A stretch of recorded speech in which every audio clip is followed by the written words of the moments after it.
Sekarang kita masuk ke balik lagi ke gas dan termo kita ya. eh, Minggu lalu kita sudah masuk mulai ke termokimia ya. Nah, termokimia. Nah, termokimia itu artinya kita menghitung entalpi ya dari suatu reaksi kimia. Makanya termokimia artinya kan termodinamika dan kimia. Jadi bagaimana kita bisa menghitung sifat-sifat termodinamika dari suatu reaksi kimia. Nah, yang pertama itu biasanya untuk termokimia itu yang dibutuhkan itu adalah entalpi standar. Nah, jadi kalau ada tulisan delta H baru ada nol gini, ini namanya entalpi standar. Nah, entalpi standar ini eh, kalian nggak akan pernah sampai kapanpun menemukan hanya H aja gitu, ya. Pasti ada deltanya. Karena kalau H aja ini nggak akan bisa ditentukan. Jadi yang bisa ditentukan itu adalah perubahan entalpi. Nah, jadi si nol ini kan angka nol di superskrip ini menyatakan entalpi standar dari reaktan murni. Ya. Nah, inilah dia yang kita sebut sebagai perubahan entalpi. Ya. Nah, jadi si perubahan entalpi atau delta H naught, kita bacanya delta H naught. Nah, ini satuannya adalah kilojoule per mol. Makanya kalau kalian nanti menghitung entalpi dari suatu reaksi, kalian harus samakan dulu eh, persamaan reaksinya ya. Samakan dulu persamaan persamaan reaksinya. Kenapa? Karena kalian lihat di sini dia ini kilojoule per mol. Jadi nggak bisa kita menghitung entalpi tanpa reaksi kimia yang disamakan. Nah, jadi sekarang saya tanya ke kalian, kalian untuk proses penyamaan reaksi apakah sudah mahir atau belum? Itu kan kimia umum kan? Nah, coba latihan juga nanti kalau misalnya ada soal menghitung entalpi, pastikan kalian mampu untuk menyamakan reaksi, ya. Nah, jadi di sini kita bisa lihat bahwa perubahan entalpi standar ini satuannya adalah kilojoule per mol. Dan artinya berarti untuk menghitung delta H, reaksi yang kita reaksi reaksi itu kan berarti sistem. Nah, sistem reaksi itu harus sudah kita setarakan, ya. Oke. Nah, ini dia contohnya. Jadi kalau misalnya kita punya H2O, ini L ya. L ini berarti dalam bentuk cair ya. Nah, dia berubah menjadi H2O dalam bentuk gas. Nah, ini kita bisa tahu dari textbook kalau delta H naught-nya adalah sama dengan 44,016 kilojoule ya. Nah, sebentar ya.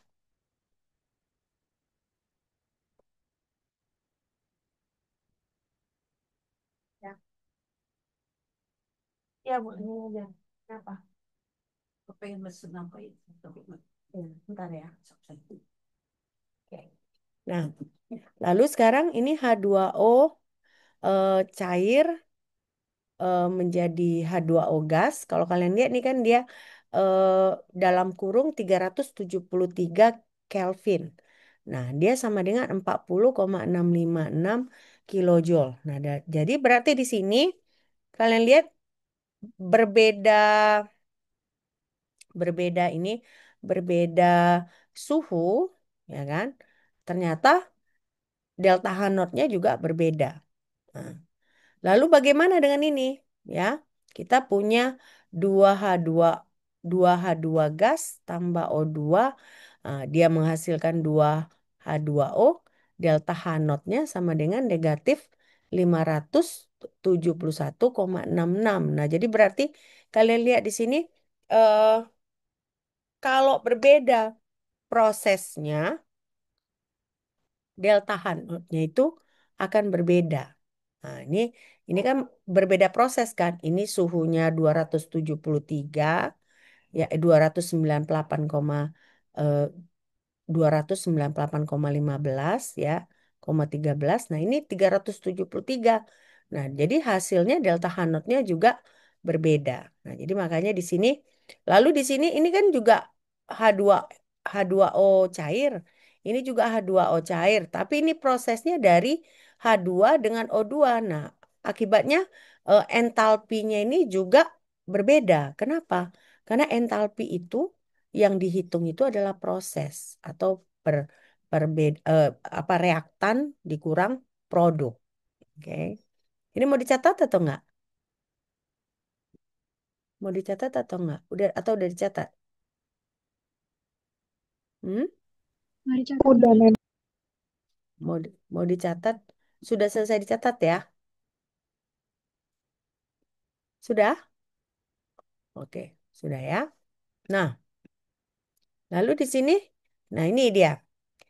Misalnya kita punya, berarti kan misalnya gini, ini kan. Nah, yang ini bisa kita tulis sebagai yang ini. Nah, jadi misalnya, berarti kalau proses ini, nah dia tambahnya di sini. Proses yang ini, nah dia tambahnya di sini. Nah, lalu berarti kalau proses yang ini dia tambahnya di sini gitu. Nah, inilah cara penulisan yang lebih jelasnya. Oke,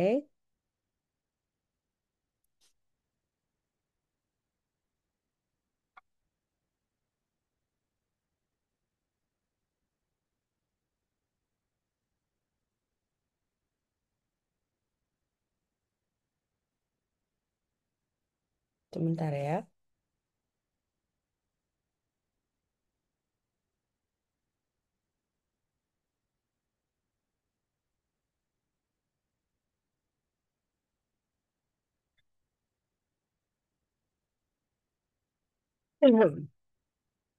Sudah?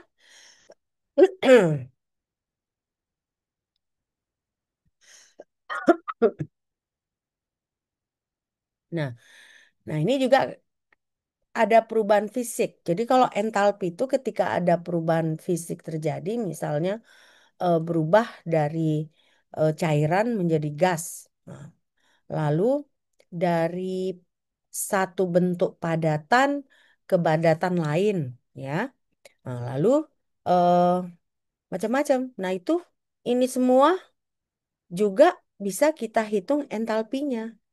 Nah, kalau misalnya dia berubah bentuk padatannya, kita bisa sebut dia sebagai entalpi fusion.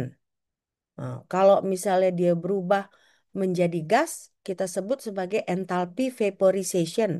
Nah, atau entalpi yang berubah dari cair ke gas. Nah, inilah eh, yang hal seperti ini, contoh-contoh seperti ini kita sebut juga sebagai entalpi transisi.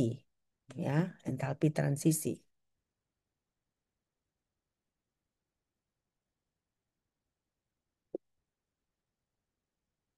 Hari ini tanggal berapa? Tanggal 3 ya? Hmm, Iya, Mem. oke, oke, ya.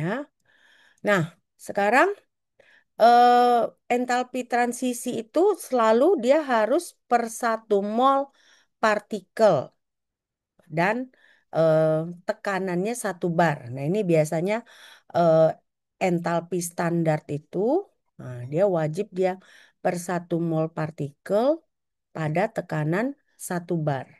Ya,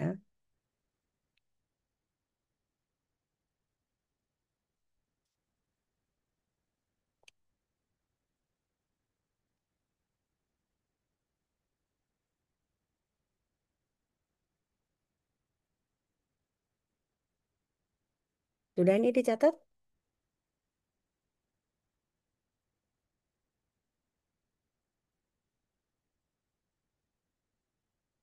Sudah selesai? Udah, Mem. Ya.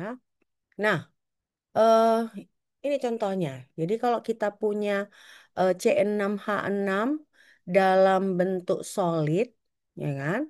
ki- Ini prosesnya berubah menjadi C6H6 dalam bentuk cair. Nah, berarti proses ini kalau kita menghitung entalpinya, yang kita hitung adalah entalpi standar fusion untuk 1 mol benzen pada suhu 278,6 ya. Nah, berarti delta H fusionnya itu sama dengan 10,59 kilojoule per mol. Lalu kita tulis dalam kurung. Dia pada suhu berapa? Nah, dia suhunya adalah misalnya 278,6 Kelvin. Ya, inilah eh, entalpi fusi standar. Jadi jadi entalpi ini kalau kalian lihat dia tidak hanya misalnya reaksi aja, misalnya reaksi dari dua jenis senyawa kimia, enggak. Tapi perubahan fisik ya, ini seperti ini dia dari solid menjadi liquid atau dari liquid menjadi gas ya kan. Nah, ini semua bisa kita jadikan sebagai bisa kita hitung tentukan entalpi entalpi standarnya atau delta H naught-nya ya.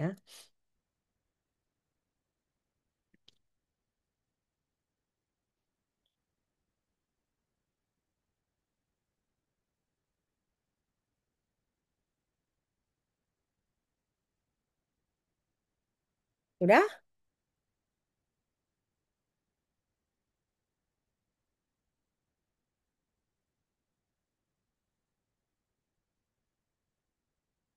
Sudah selesai dicatat? Udah, Mem. Udah ya. Nah, jadi itu tadi perubahan fisik. Nah, perubahan fisik bisa kita tentukan juga entalpinya. Nah, kalau perubahan kimiawi, kita sebut dia sebagai entalpi reaksi atau lambangnya di sini delta H not R. Nah, berarti kalau kita menghitung entalpi reaksi, kita menghitung proses di mana terjadi pemutusan ikatan dan pembentukan ikatan. Nah, satuannya di sini adalah kilojoule per mol reaksi.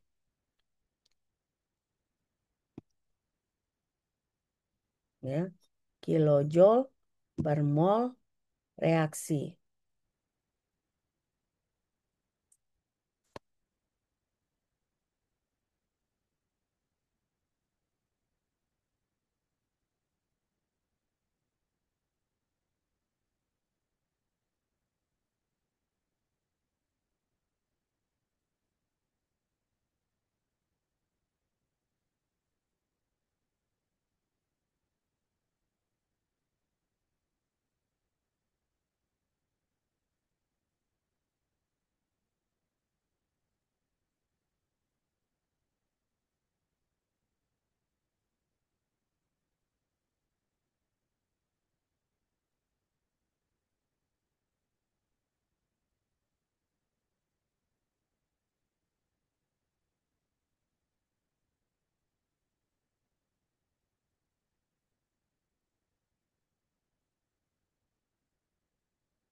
Oke, selesai dicatat? Udah, Mem. Nah, nah, ini dia contohnya. Kalau tadi kan dia fisik ya, dari liquid ke gas. Nah, dari solid ke gas atau dari solid ke liquid gitu misalnya. Nah, kalau ini kalian lihat semua fasenya sama, ini kan gas, gas, gas, tapi ada pemotongan ikatan dan ada pembentukan ini ya, pembentukan ikatan. Nah, jadi ada pemotongan, baru ada pembentukan gitu ya. Nah, ini dia misalnya gini, 3H2 gas tambah N2 gas menjadi 2NH3 gas, ya kan? Eh, ini entalpi reaksinya adalah negatif 92,22 kilojoule per mol. Nah, ini kan di sini udah disetarakan kan reaksinya, kalian perhatikan. Di sini ada total sebelah ini kan kita anggap di sini sebelah kiri, di sini sebelah kanan. ada 6 hidrogen. Kita kalikan di sini ada 6 hidrogen juga. Nah, lalu ada 2 nitrogen. Nah, di sini 2 nitrogen. Artinya reaksi ini sudah setara, gitu ya. Nah, makna dari reaksi ini berarti ada 3 mol H2 yang dipakai, lalu ada 1 mol N2 yang dipakai, lalu ada 2 mol NH3 yang dihasilkan. Oke,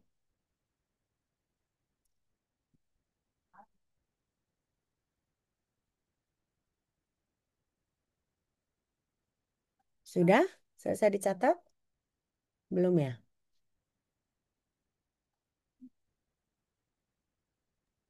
Sudah, Mem. Udah ya. Nah, ini dia contoh perubahan kimia. Nah, jadi misalnya gini. eh Kalau misalnya kita punya seperti ini, ya kan, ada 1 mol hidrogen dibakar dengan menggunakan 1/2 mol oksigen, nah, dia menghasilkan H2O dalam bentuk cairan. Nah, ini reaksinya, ini tandanya negatif. Kenapa? Karena dia melepaskan sebesar 285,8 kilojoule per mol, ya. Ini reaksinya, cara penulisannya. Jadi kalau dia dilepaskan, ya kan, nah, dia harus negatif. Nah, tapi kalau dibutuhkan, nah, dia positif, ya.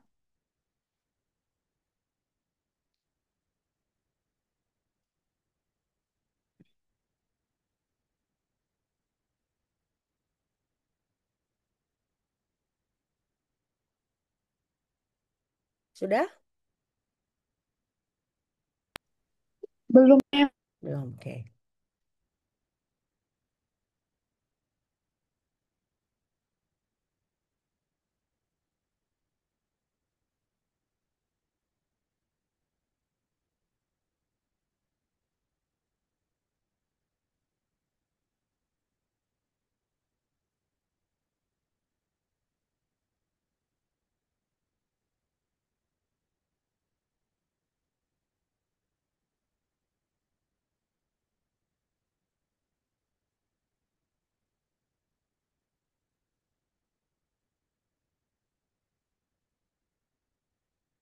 Sudah? Sudah. Oke. Nah, sekarang kalau kalian lihat aturan berikutnya, ini dibalik, ya. Jadi H2O-nya menjadi reaktan. Kalau ini kan H2O-nya adalah produk, ya kan? Nah, ketika H2O-nya adalah produk, si entalpi itu dilepaskan. Nah, energinya dilepaskan. Tapi begitu kita balik, semua komponennya sama, cuman dia beda gitu. Tadinya ini kan di bagian reaktan, sekarang ini di bagian produk. Jadi H2 dengan O2-nya jadi produk. Nah, ini otomatis entalpinya berubah menjadi positif. Nah, jadi aturan pertama itu kalau reaksinya kita balikkan, ya kan, nah, entalpinya itu menjadi positif. Maksudnya berubah jadi tandanya. Kalau tadinya dia negatif, dia berubah menjadi positif.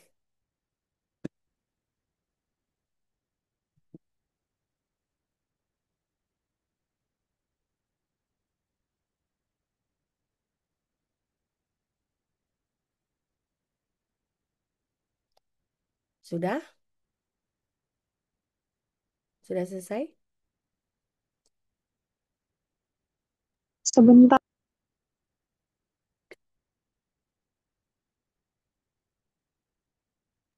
Sebentar, terus. Hmm.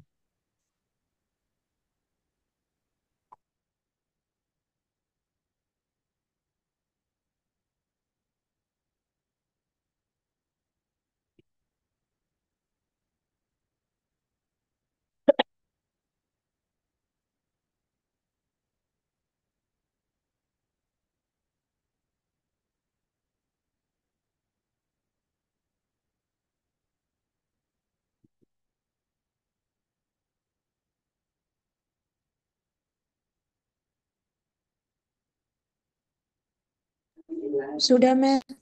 Oke. Nah, oh, jadi di sini aturan yang berikutnya, ya kan? Misalnya, ini kan dia bedanya apa? Kita kalikan dua, ya kan? Double kan?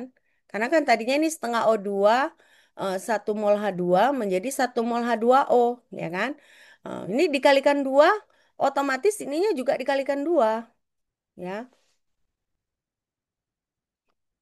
Jadi begitu reaktannya double, entalpinya juga menjadi double.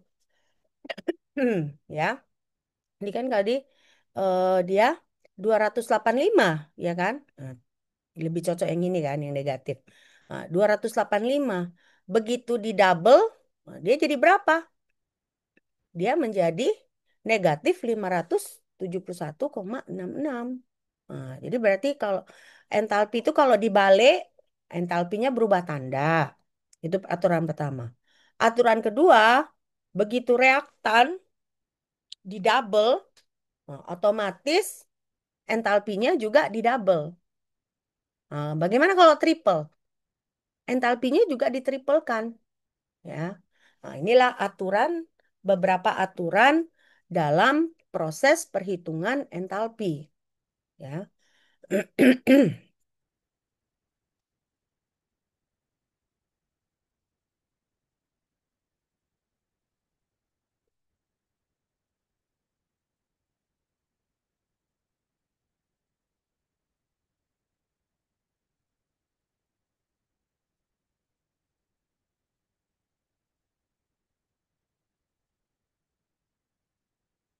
Sudah? Belum, Mem. Belum, oke.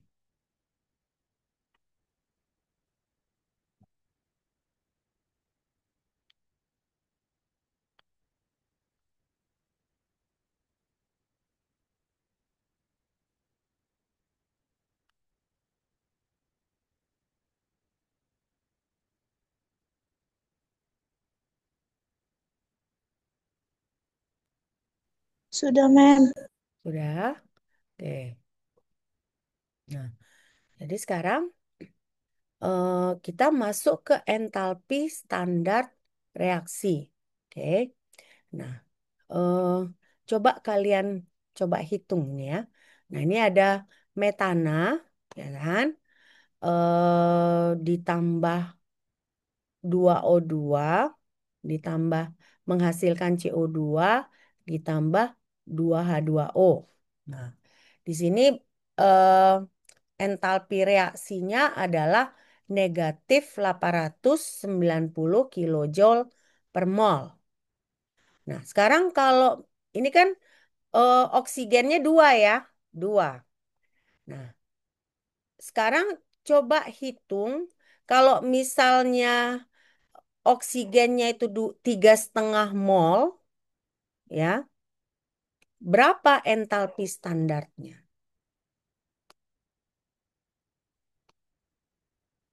Kalau dua kan 800, ini kan kalau digunakan 2 mol oksigen, eh, entalpinya itu adalah negatif 890 kilojoule per mol.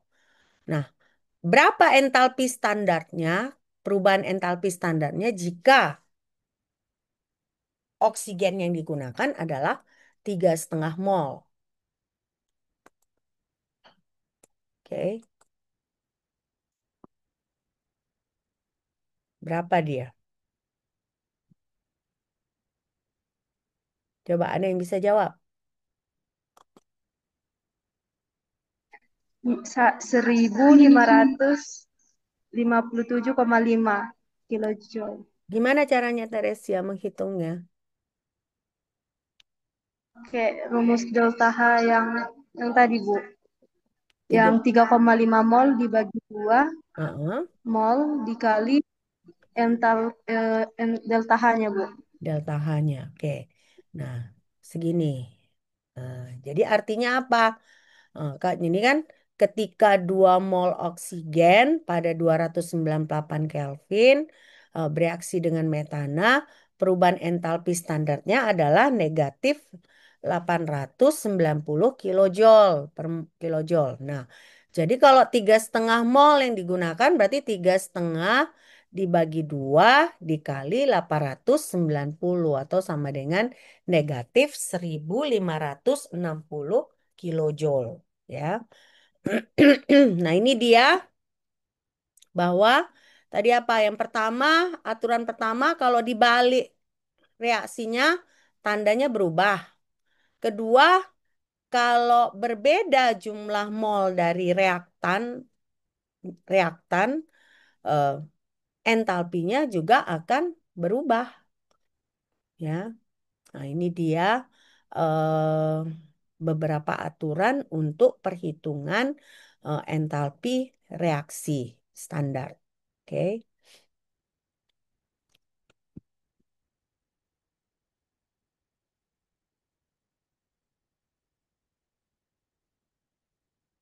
sudah? Belum ya? Masih ditulis? Belum, Ma'am. Belum, oke.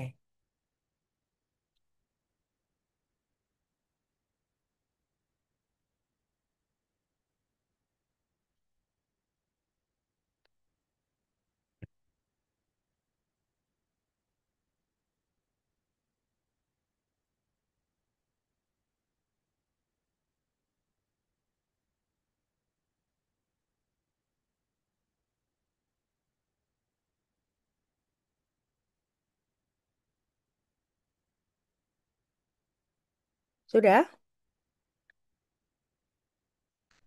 Sudah, Ma'am. Nah ya.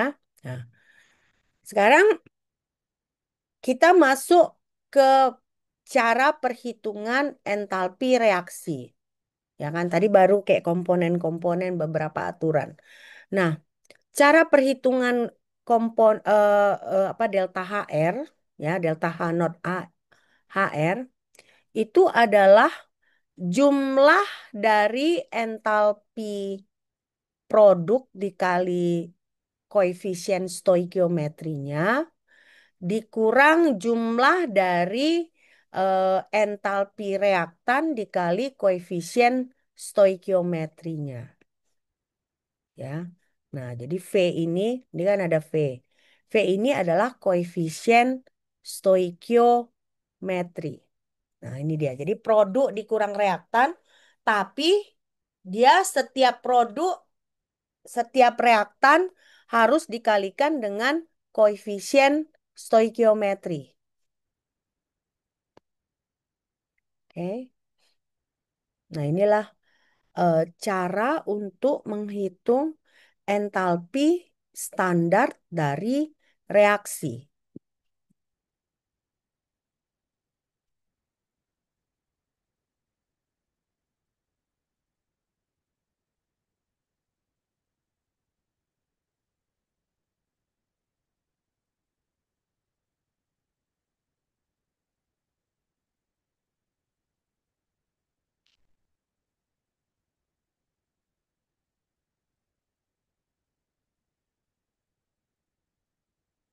Sudah? Sudah, Sudah ya? sudah, Ma'am. Oke.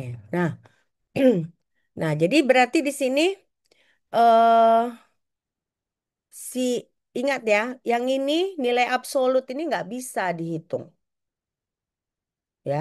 H not M ini nggak ada.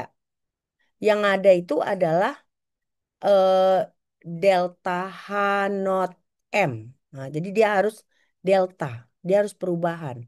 Nah, jadi berarti setiap komponen reaktan atau produk itu yang harus dihitungnya adalah perubahan entalpi formation-nya.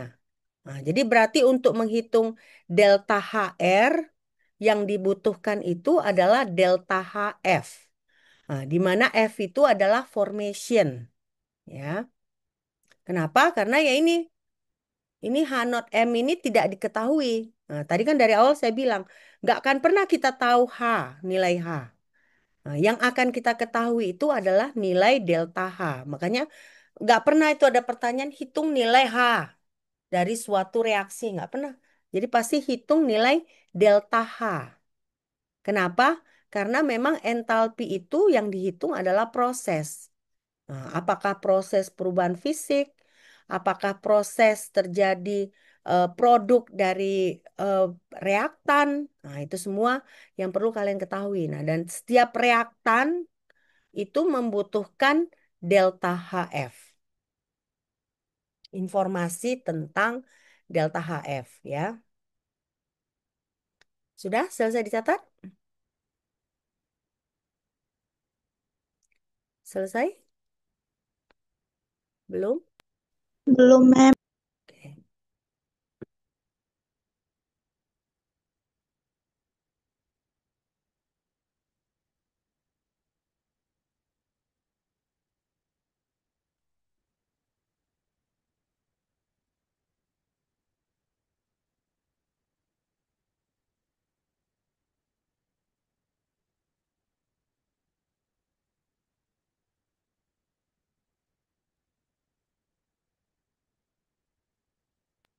Sudah, Mem.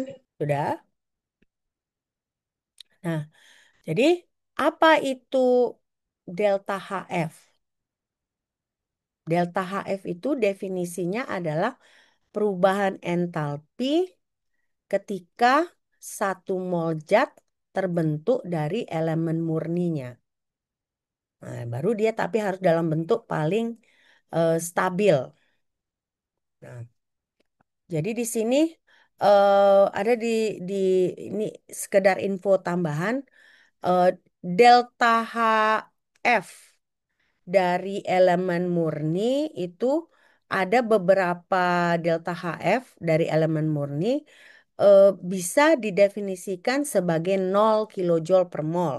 Jadi misalnya gini, oksigen, nah, O2 itu delta HF-nya 0. H2 juga seperti itu. Nah, jadi O2, H2, N2, nah, itu semua delta HF-nya adalah sama dengan 0.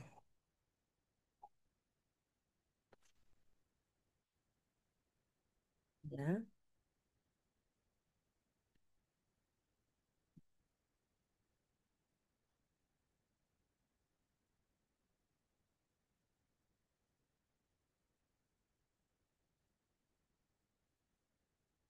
Jadi pokoknya kalau ada elemen-elemen yang gas dalam bentuk gas lalu terbentuk dari jadi diatomik ya, O2, N2, H2. Nah, itu biasanya memang eh, delta HF-nya adalah sama dengan 0. Delta HF standarnya.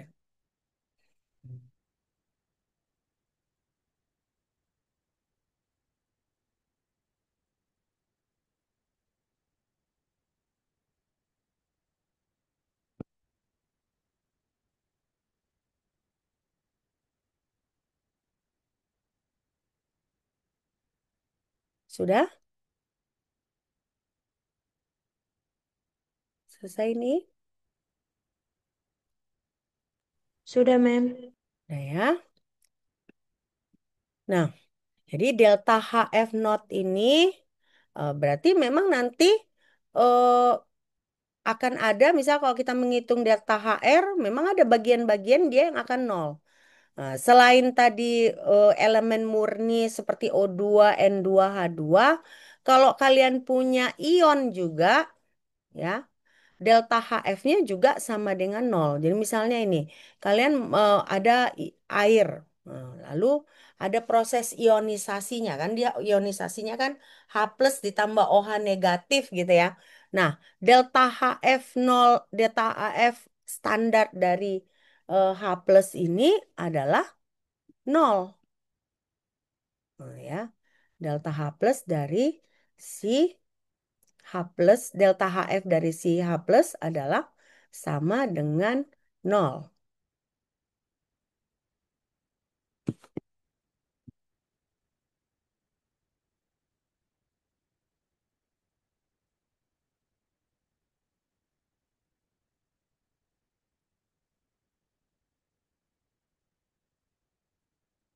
Sudah? Sudah, Mem. Sudah ya. Nah, lalu di sini inilah dia contoh-contohnya ya. Kalau kita punya, jadi delta HF dari MGS, ini nilainya. Berarti dia melepaskan sebesar 598. Nah, lalu misalnya kita mau menghitung, jadi dalam reaktan kita ada PCl3, nah berarti delta HF dari PCl3 dalam bentuk gas. Nah, jadi penting juga ini ya. Kalau berbeda dia fasanya, ini kemungkinan juga berbeda gitu ya. Nah, jadi misalnya PCl3 gas, nah dia segini. PCl5 gas, dia seperti ini ya. Lalu H2OL dalam bentuk cair, dia negatif 285. Nah, lalu NO2 gas berarti dia menerima, membutuhkan 34 kilojoule. Nah, jadi rata-rata di sini memang dia delta HF-nya adalah negatif. Nah, berarti untuk beberapa reaksi ini dilepaskan panasnya, kecuali reaksi yang ini. Nah, yang ini berarti dia membutuhkan panas untuk proses pembuatannya, gitu ya.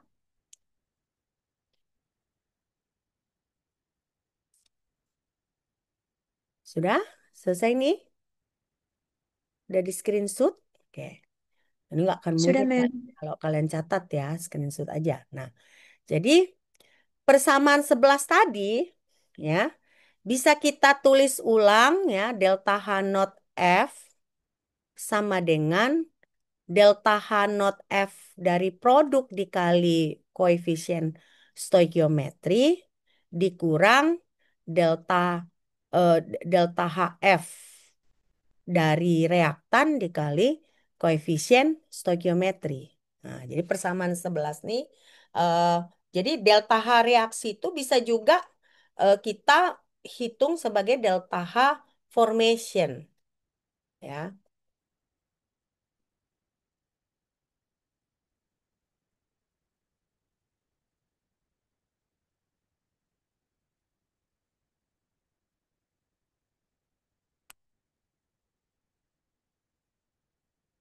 Sudah selesai? Sudah, Mem. Oke. Nah, coba kerjakan ini.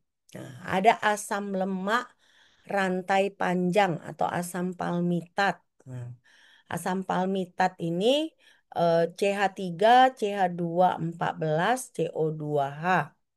Nah, si asam palmitat ini merupakan sumber makanan kita gitu ya. Makanya kalau kita punya makanan itu kan ada minyak-minyaknya itu.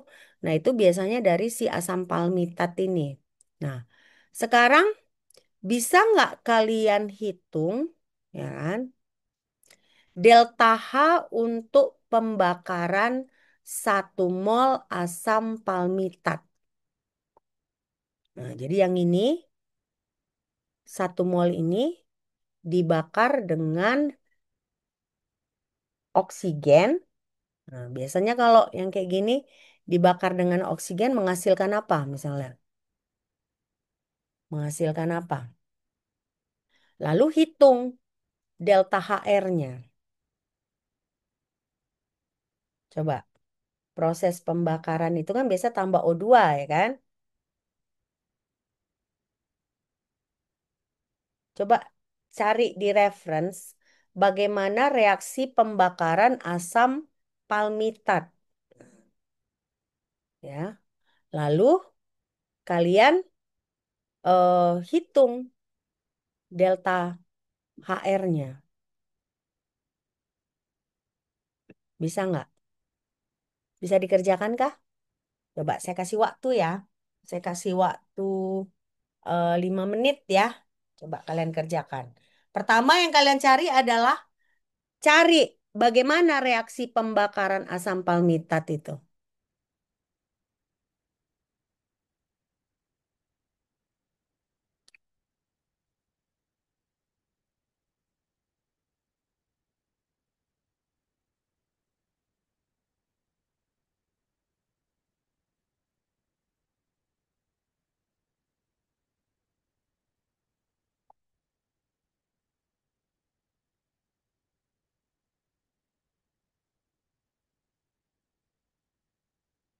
Dah, reaksinya bagaimana? Coba.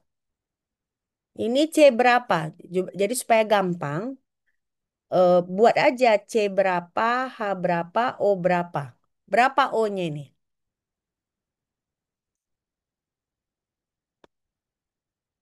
Ngerti nggak? Ini berapa jumlah C-nya? C C-nya berapa? Di sini 14, di sini satu, di sini satu. Jadi ada 16 Bu. ada 16. Nah, berarti C 16. 16 hanya berapa? Tanggal 3 32. 32. 32. Jadi C16 H32 O2. Dua. Dia Dua. dalam bentuk solid ya, karena minyak kan, nah, Iya, lemak. Mam. Nah, kita tambah O2. Hasilnya apa? Kalau pembakaran seperti itu hasilnya apa? Apa produknya?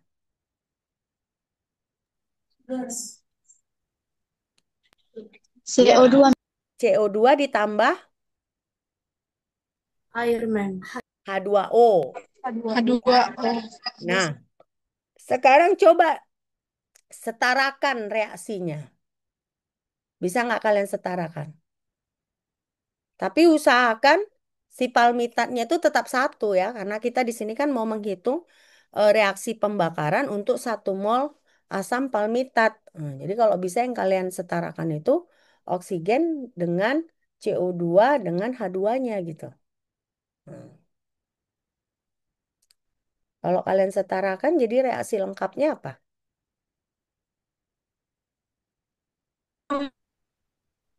C16 H32 O2 ditambah 23 O2 menghasilkan 16 CO2.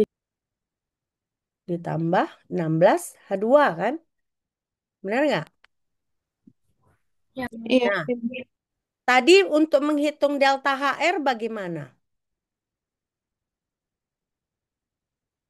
Delta HF produk dikurang delta HF reaktan, Mem. Dikali, jangan lupa tiap apa dikali dengan koefisien stoikiometrinya, ya kan? Nah, jadi selanjutnya yang kalian butuhkan lah informasi berapa delta HF dari CO2 gas. Berapa delta HF dari H2O gas? Nah, coba. Berapa? H2O cair, sorry, H2O cair. Nah, CO2 gas berapa? Min 393,5. Nah, negatif 393,5 kilojoule per mol, ya kan? Nah, H2O berapa? Min 285,8, Mem. Nah, min 285,8 kilojoule per mol. Nah, sekarang kalian kan udah dapat reaksinya tadi. Jadi, produk dikurang reaktan, lalu dikalikan dengan koefisien stoikiometri. Jadi, delta HR-nya berapa? Hmm. Min 900 min 9.977,3 977,3 Mem. kilo. Oh, dari mana kalian dapat minus 973? Dari mana dapatnya? 9.977. Iya, dari mana itu? Dari mana angka itu? Dari mana angka itu?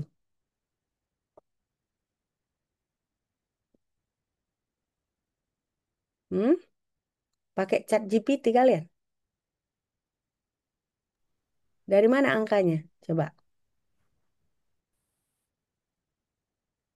Kayak mana cara kalian mendapatkan itu? Itu pertanyaan saya. Gak ada yang bisa jawab. Koefisien dari, tapi Mem ini Mem, kan rumusnya kan Mem delta HF produk dikurang delta HF kan. Hmm. Terus Heeh. kan Mem dihitung 16 dikali min 393,5 ditambah 16 dikali min 285,8 itu untuk produknya, Mem. Itu 16-nya produk. itu diambil dari koefisiennya CO2 sama H2O, men. Hmm, itu untuk dari produk. Nah, dia kan Terus, harus dikurang reaktan kan? ya, men. Hmm, Reaktannya itu kan, mem, kan eh, untuk apa namanya, mem, itu yang asam palmitat tadi kan, mem, nggak ada hmm, koefisiennya. Jadi otomatis hanya minus 891,5 delta HF-nya dari asam palmitat itu, mem. Terus ditambah 23 dikali 0. 23 ini diambil dari koefisiennya dari O2, mem. Kan oke. O itu delta HF-nya 0, mem. Jadi otomatis nilainya 0.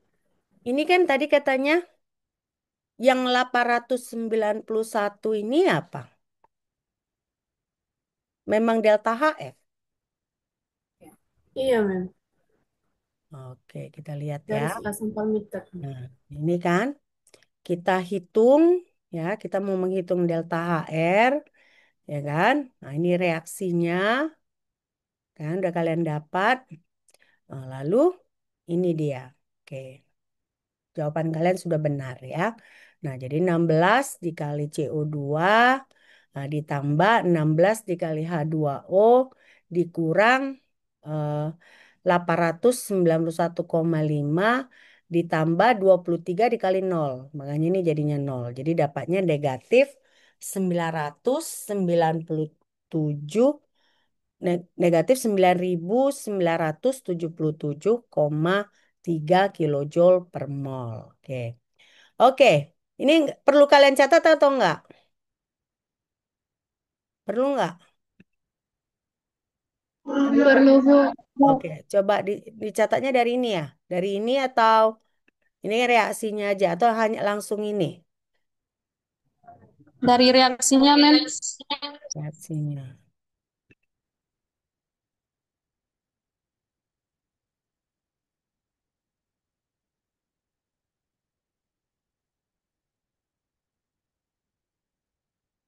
Oke,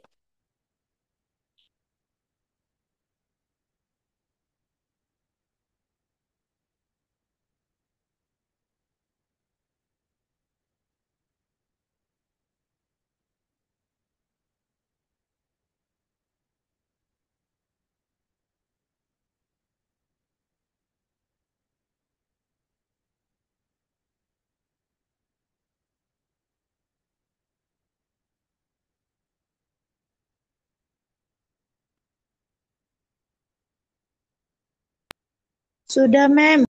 ya,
sudah.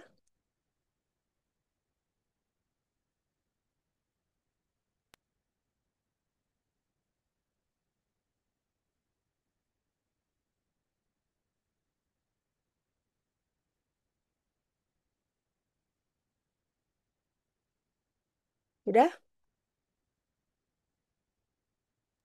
Sudah, mem. Oke. Nah, oke. Ini selesai. eh jadi kita selesai dengan hukum pertama termodinamika, ya. Nah, jadi walaupun kita kelihatannya tenang-tenang, santai-santai gitu ya, selesai juga akhirnya satu chapter ya. Nah, hukum pertama. Oke. Nah, sekarang kita masuk ke hukum kedua. Nah, hukum kedua dari termodinamika.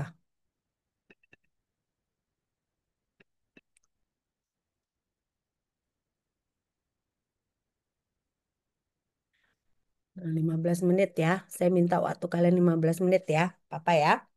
Nah, hukum kedua termodinamika ini ya berbicara tentang efisiensi mesin. Nah, masuk kita ke yang namanya siklus Carnot ya.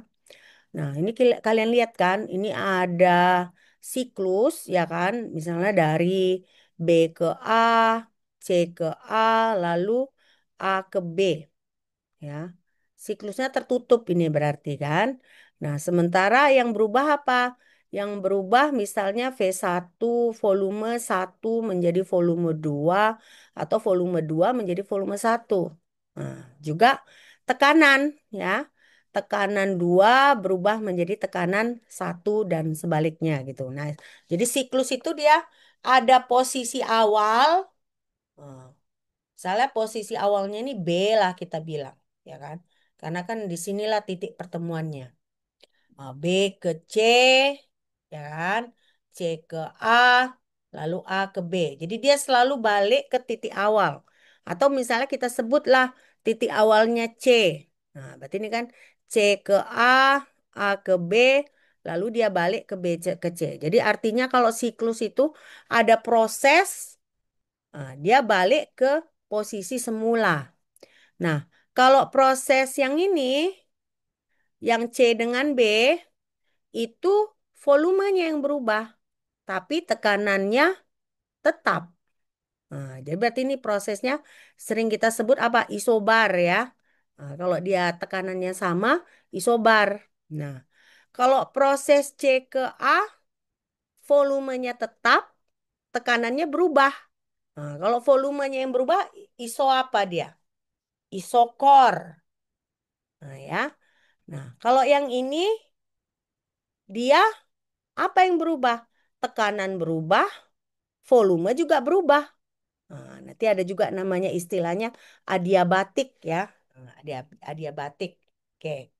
Nah, sekarang kita masuk di sini. Nah, berarti di sini ada proses, ada siklus. Siklusnya itu bisa isotermal, berarti apa? Suhunya tetap. Isobarik berarti tekanannya tetap. Isokorik berarti volumenya tetap. Nah, saya bilang tadi kan, A ke B itu, ya kan? Nah, kita lihat. Jadi ada sistem menjalani proses isotermal dari A ke B. Nah, jadi berarti dari B ke C dia isobarik. Nah, lalu dia kembali ke posisi A, ya. Jadi B ke C isobarik, ke posisi A dia isokorik. Oke, coba dicatat dulu. Ya, sebelum saya lanjutkan. Isokorik ya. Ini udah kalian apa? Udah kalian screenshot nggak gambarnya? Atau kalian sketch? Udah kalian sketch nggak? Sudah, Mem. Sudah. Oke. Oke.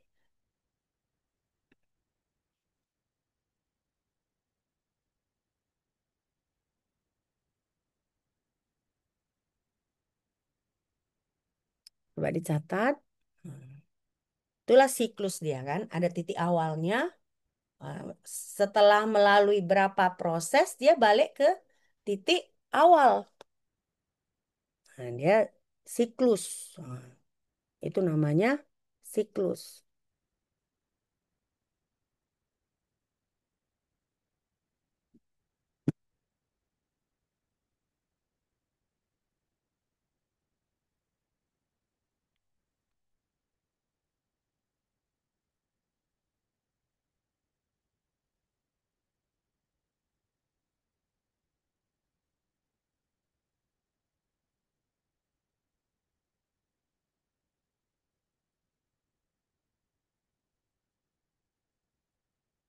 Sudah?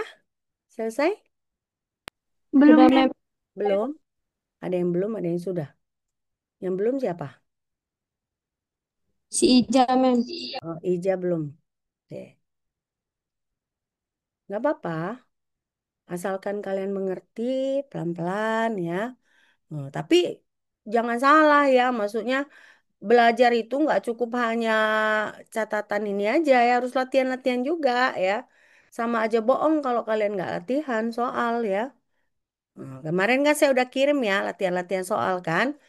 Cobalah mulai kerjakan ya.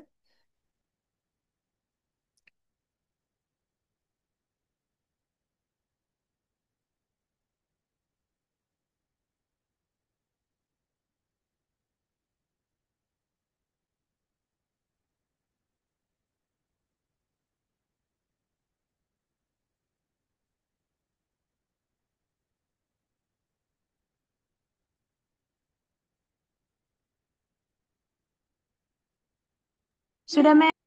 Udah. Oke.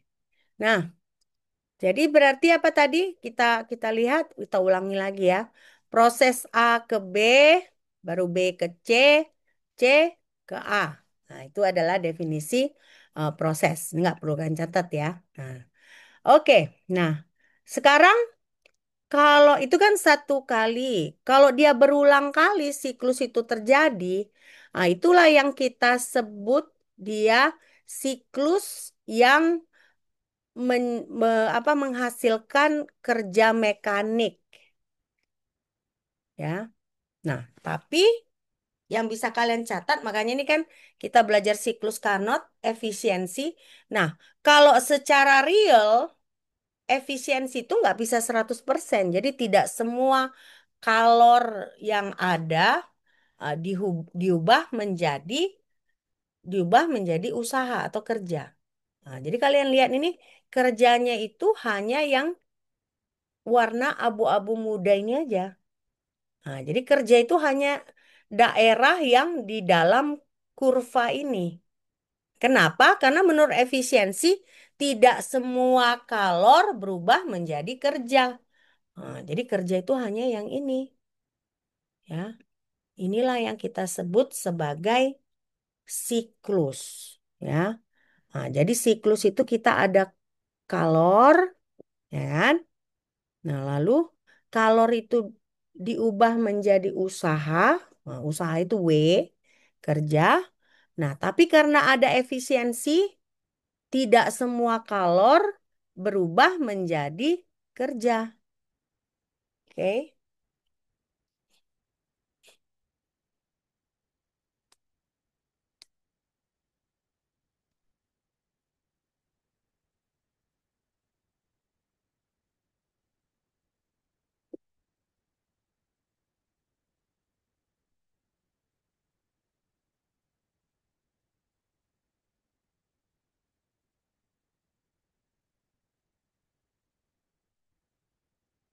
sudah selesai?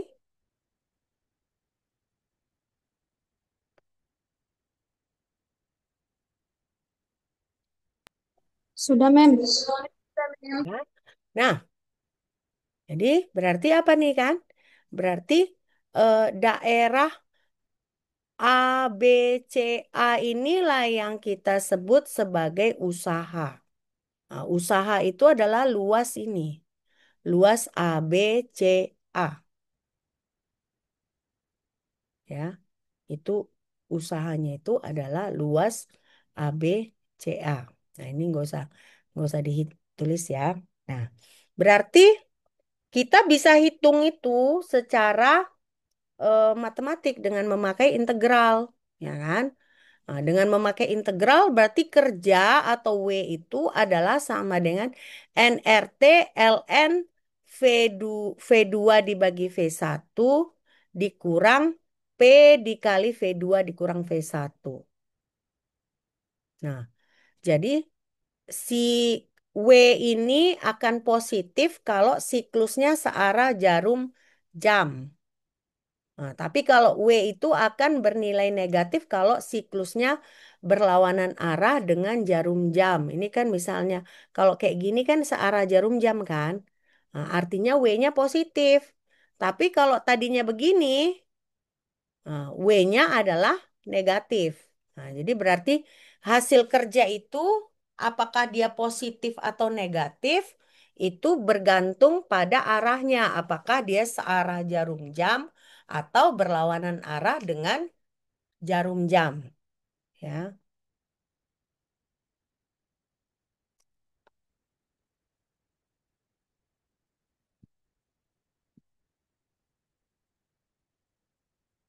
sudah selesai dicatat?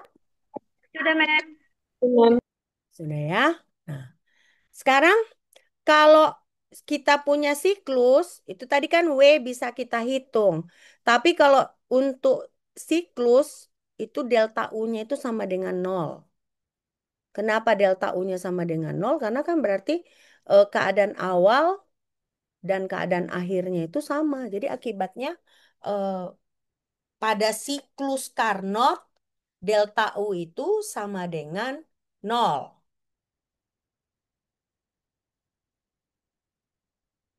Jadi tidak ada perubahan energi dalam pada siklus Carnot. Jadi dia sama dengan nol. Ya, sudah selesai dicatat? Sudah, Mem. Sudah ya. Nah, lalu inilah kita mulai. Ya, tadi itu kan introduction ya. Nah, ini yang ganteng ini, nah, ini namanya adalah Nicholas Leonardi Sadi Carnot. Nah, dialah yang menemukan siklus Carnot. Nah, dia seorang dari Prancis ya. Nah, jadi siklus Carnot ini, nah tadi kan ada efisiensi. Nah, siklus Carnot ini adalah sebenarnya mesin teoritikal. Kenapa mesin teoritikal? Karena pada siklus Carnot ini efisiensinya dianggap 100%. Nah ya. Nah, jadi di si Carnot ini memperkenalkan metode baru untuk meningkatkan efisiensi suatu mesin, ya. Nah, kalau tadi kan kita itu siklus, berbicara siklus. Nah, siklus Carnot ini kalian lihat ya, dia dari misalnya dari C ke D, D ke A ke B ke C, ya. Nah, ini kan eh, kalian lihat di sini. Kalau C D, ini misalnya ini kan, eh, ini ada Q1, ada Q, maksudnya ini ada pemampatan isotermal, ada pemampatan adiabatik, ada pemuaian, ada pemuaian. Nah, jadi di sini prosesnya apa? Hanya ada dua, yaitu isotermal dan adiabatik. Ya, isotermal dan adiabatik. Nah, kalau pemampatan ini berarti apa? Berarti tekanannya ke bawah. Ini kan kalian lihat kan? Eh, garisnya kan ke bawah. Nah, kalau pemuaian ini garisnya ke atas, artinya dia tekanannya dinaikkan. Nah, jadi berarti kan apa? Kalau pemampatan tekanannya dikurangin. Nah, kalau pemuaian tekanannya di, dinaikkan. Nah, lalu ada isotermal. Isotermal itu apa? Isotermal berarti suhunya sama, ya. Nah, kalau adiabatik bagaimana? Ini kan D ke A. Nah, adiabatik itu berarti tekanan berubah, baru volume juga berubah, ya kan? Ini kan dari D ke A ini tekanan berubah, tapi volume berubah juga kan? Karena kan A-nya itu volumenya di sini, D-nya volumenya di sini. Nah, jadi berarti adiabatik itu tekanannya berubah, volumenya berubah. Hmm. Tapi kalau yang ini eh, apa namanya? Kalau yang isotermal berarti suhunya tetap. Nah, kalau ini dia nggak bilang dia suhunya tetap, tapi dia adiabatik. Oke. Nah, jadi berarti di sini ada dua proses isotermal, ada dua proses adiabatik. Nah, jadi siklus Carnot itu terdiri dari 4 proses, ya. Dua proses isotermal, dua proses adiabatik. Oke. Ada pertanyaan sampai di sini? Enggak ya? Oke. Nah, jadi proses AB. Nah, berarti kan AB. Nah, ini kan AB kan? Nah, pada proses ini terjadi pemuaian isotermal. Artinya apa? Berarti sistem ya. Nah, ini kan Q1 masuk ke dalam kan? Artinya si kalor masuk ke dalam sistem ya. Kalor masuk ke dalam sistem. Berarti kalor menyerap berarti sistem menyerap kalor. Ya, sistem menyerap kalor. Kan ini terjadi, ini kan T-nya tinggi, eh, T-nya rendah, betul turun dia kan. Nah, jadi berarti di sini eh, sistem menyerap kalor dari reservoir bersuhu tinggi T1, ya kan, dan melakukan kerja WAB. Nah, jadi berarti apa di sini? Dia eh, ada kalor masuk, kerja keluar pada sistem suhu tinggi. Sorry, saya salah. Tidak ada perubahan suhu di sini ya, karena dia isotermal. Oke. Nah, inilah dia proses AB. Kita selesaikan dulu penjelasan gambar tadi ya sebelum kita lanjutkan ya.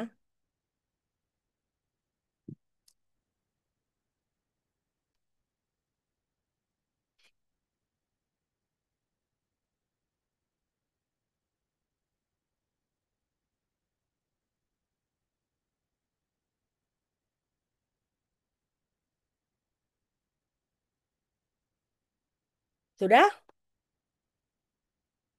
Sudah belum? Nah, pokoknya ini tandanya ini berarti kalor masuk, kerja keluar ya. Itu untuk proses pemuaian isotermal. Oke, sudah selesai? Nah, Sudah, nah, Mem. sekarang proses BC. Nah, B ke C. Nah, B ke C itu apa? Dia adiabatik, pemuaian adiabatik. Di sini nggak ada kalor masuk. Nah, di sini ada perubahan suhu. Nah, suhu turun dari T1 menjadi T2. Berarti artinya tadinya di sini suhunya tinggi. Nah, ketika proses di sini suhunya menjadi turun. Nah, turun dari T1 menjadi T2. Akibatnya ada dilakukan kerja. Jadi berarti suhu sistem turun sambil sistem melakukan kerja. Nah, jadi ketika ada pemuaian adiabatik, berarti kerja dilakukan oleh sistem. Makanya di sini kan tanda panahnya bagaimana? Keluar ya kan? Keluar dia kerja ini. Nah, artinya kerja dilakukan oleh sistem.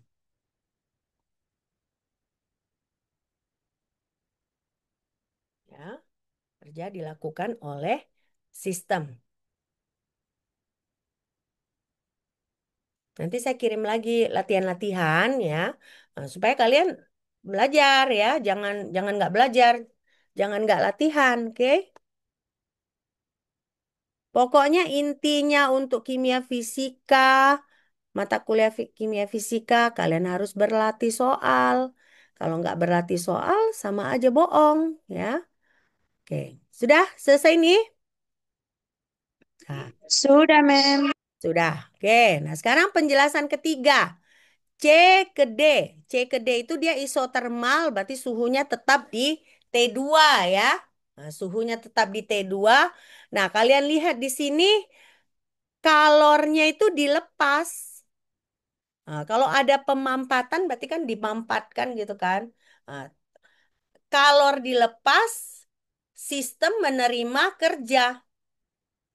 Nah, kalor dilepas, sistem menerima kerja.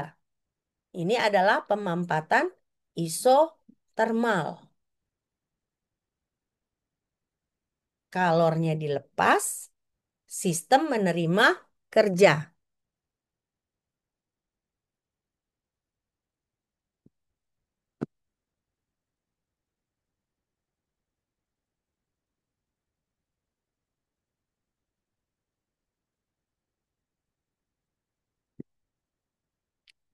Sudah? Selesai? Catat?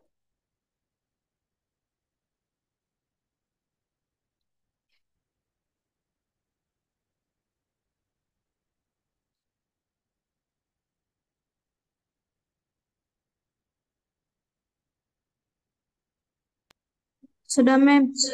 Ya. Nah, yang terakhir, proses keempat, D ke A, ini kan pemampatan adiabatik kan. Berarti suhunya naik dari T2 ke T1, berarti ada perubahan suhu. Nah, karena ada perubahan suhu, berarti suhu rendah ke suhu tinggi ya kan. Nah, dari suhu rendah ke suhu tinggi itu akibatnya sistem menerima kerja. Nah, itu pemampatan adiabatik ya. Nah, inilah dia siklus Carnot. Nah, untuk perhitungannya kita lanjutkan minggu depan ya. Nah, jadi paling enggak kan sekarang kita sudah selesai hukum pertama termodinamika ya. Kita udah masuk ke hukum kedua termodinamika, specifically siklus Carnot. Nah, contoh-contoh soalnya kita kerjakan Senin depan. Karena ini kita masih pertemuan 11 ya. Benar nggak? Berarti kita Mem. masih ada 12, 13, 14, 15. Masih ada sebulanan lagi ya, 4 minggu ya. Empat kali pertemuan sebelum ujian akhir. Kalau nanti kita masih kurang, kita buat aja kelas kelas tambahan biar cukup ya sampai 16 pertemuan. Oke? Oke, ada pertanyaan di sini? Tidak ada. Kalau tidak ada pertanyaan, kita akhiri. Nah, sekali lagi saya bilang ke kalian, sudah ada warning dari saya ya. Artinya kalian harus, kalau tadinya kerja belajarnya SKS, sistem kebut semalam, sekarang nggak berlaku lagi sistem kebut semalam ya. Jangan lagi kesalahan yang sama pada matematika kimia kalian lakukan di sini. Nah, belajar lebih keras, latihan soal. Saya udah kirim latihan soal. Nah, jangan ditunda. Ah, udahlah, malas. Nah, jangan. Nggak bisa malas ya, malas C lah. Kalau mau kerja lebih keras, baru A atau B. Nah, tapi terus jangan nyontek. Banyak kemarin di so di apa kertas ujian itu sama kali jawabannya. Udah sama salah lagi. Kayak mana kayak gitu? Saya coba sabar nggak cerewet, tapi eh, kalau saya lihat jawaban kalian sama, terus salah, ya otomatis saya nggak kasih poin. Poin nulis pun nggak saya kasih. Ya, oke. Ini sekedar intermezzo, sekedar cambuk untuk kalian, ya. Maksudnya warning. Artinya kalian nggak boleh malas lagi, nggak boleh, ya. Kalian udah semester 3 ini kan? Nah, ini bukan lagi semester 1, 2. Lebih susah lagi topiknya nanti semester 3, 4, 5. Nggak ada yang makin gampang. Nah, jadi artinya usaha kalian nggak bisa juga setengah-setengah. Oke? Ya udah, segitu aja. Sampai jumpa Senin depan. Bye.